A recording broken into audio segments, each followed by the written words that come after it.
係一個理想家園啊？我想要一個好平靜嘅環境，有清新嘅空氣同埋和諧嘅鄰里關係，而且人類同埋動物都唔會再受到污染物嘅影響，例如唔會再見到海龜被膠袋纏頸嘅報導。但係呢個理想家園就好似遙不可及咁，單靠我一個人嘅諗法根本就冇辦法達成。或者你可以試下改變3個人唔環保嘅習慣，可能你會有其他諗法呢。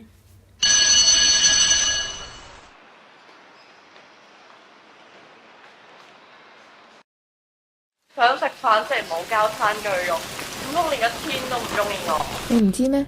政府喺2024年嘅4月已經實施咗管制即棄塑膠嘅新法例，所以所有食肆都唔會再提供即棄嘅塑膠餐具㗎啦。等先，你係邊個？你喺邊度彈出嚟㗎？我會幫助你成為一個環保嘅人，會阻止同學唔環保嘅行為。講返轉頭啊，而家大部分外賣嘅膠餐具都會以木製或者紙製嘅代替，而 canteen 呢都淨係會提供可重複使用嘅鐵餐具。吓？咁點解 canteen 連木筷子都冇嘅而家？雖然木製餐具比起膠餐具係對海洋生態系統傷害比較低，但係製造餐具嘅時候或多或少都會加入啲添加物或者其他物質，令到佢更加堅固同埋耐用。但係呢，就令到餐具唔容易被降解啦。環保嘅方法似㗎嘛，用啲可重用嘅餐具，例如依家佢係不鏽鋼餐咁。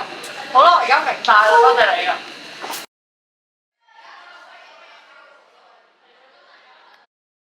喂，同學，你買即棄塑膠飲品係唔環保㗎？我飲完會放入回收箱㗎嘛，點解唔環保啊？其實每一次回收再造後，塑膠品嘅質素或者用處都會降低。例如膠樽就淨係可以回收再造幾次，之後呢，塑膠嘅質素就會降至唔可以再被有效回收再造啦。但係每日都要洗水樽，好麻煩喎。分解一個膠樽要用成450年㗎，而且之後仲會留低好多微塑膠粒。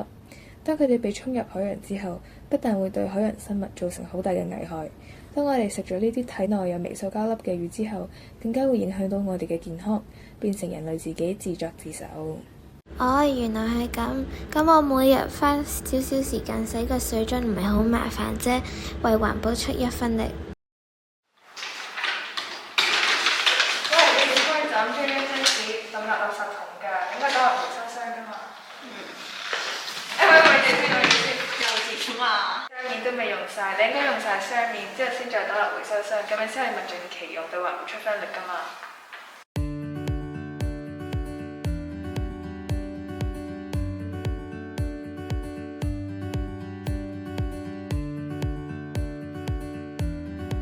其實我心目中嘅理想家園好簡單，我知道要令到人人都學識愛護家園、保護環境係一啲都唔容易。但只要我肯去付出，以實際嘅行動幫助其他人養成環保嘅習慣，如果一日可以改變到3個人，咁1年呢，就可以令到1095個人變得更加環保。創建呢個環保嘅城市唔止係政府嘅責任，我哋每一個人都應該踏出一步，為創建理想家園出一分力。